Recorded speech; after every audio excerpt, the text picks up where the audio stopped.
Palestinian lawmakers accusing the vice president of using his religion to set diplomatic policy. He brought to bear his ideological fundamentalist literalist interpretation of the Bible in order to punish the Palestinians and reward the aggressor, the Israeli occupier. This is entirely unacceptable. It is not only illegal, it is immoral, it is inhuman. Joining me now in Jerusalem is New York Times best-selling author and founding member of the Alliance for the Peace of Jerusalem, Joel Rosenberg. Great to have you with us today. Great to be with you, Shannon. Welcome to Jerusalem. Thank you very much. It's such a fascinating, beautiful area. We've really enjoyed our time here, though it's been quick. Not surprising that the Palestinian lawmaker you just heard from didn't appreciate the vice president's use of the Bible. Also hearing from the top Palestinian negotiator, whom we talked with a couple of days ago in Ramallah, saying this: the messianic discourse of Pence is a gift to extremists and has proven that the U.S. administration is part of the problem rather than the solution. Not surprising. Actually, it is surprising. I mean, it's not surprising that the top Palestinian leadership is so upset. But it's surprising in the sense that Pence said, he concluded the entire speech, I was there, we need to pray for the peace of Jerusalem. He called for Palestinians to come back to the table. He's saying that the boundaries of Jerusalem aren't even settled, right? He reiterated what President Trump had said in his Jerusalem announcement in December.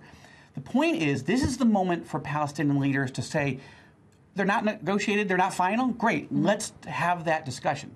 Now, Jerusalem is the toughest issue in this conflict, and it's a divisive one, but it's not clear why the Palestinian leadership is saying, we won't talk, forget it, it's over. Your interview with Saeb Erekat was illuminating and fascinating. And Mahmoud Abbass saying in a big speech the other day that, to the Palestinian leadership, you may not see me again. This may be my last speech.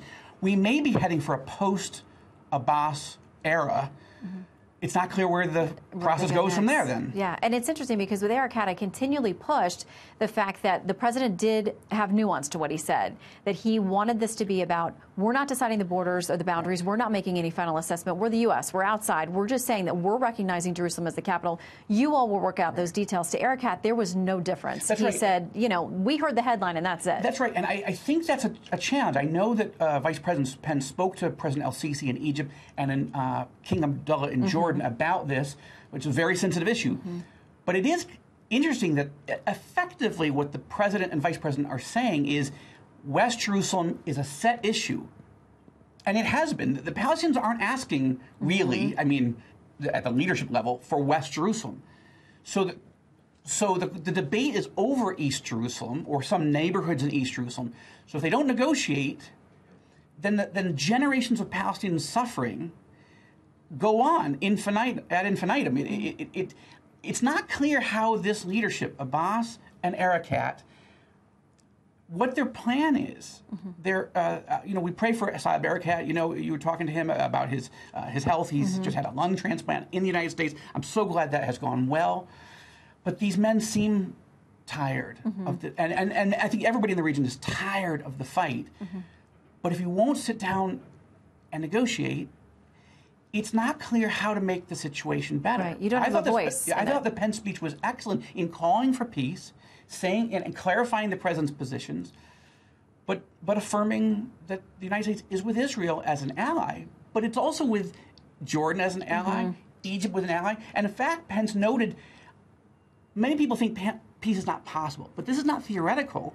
The vice president was saying the United States has helped Egypt make peace with Israel, and Israel make peace with Jordan. Two of the most difficult elements of this conflict have been dealt with, and these treaties have lasted.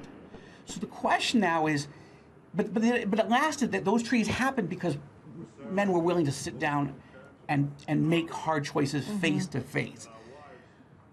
I am sympathetic to the Palestinians, but I don't understand how they make their life better for their people if they won't sit down. And I repeatedly asked Erekat what would get them back to the table. I mean, I'm no peace negotiator, so he's not going to tell me, but there was just no answer he could give me short of them revoking what they just said about Jerusalem, and we know that's not going to happen. So thank you very much for your insights. It's great to be with you, and these are interesting days and challenging moments. Yeah, well, we appreciate your expertise. Thank you.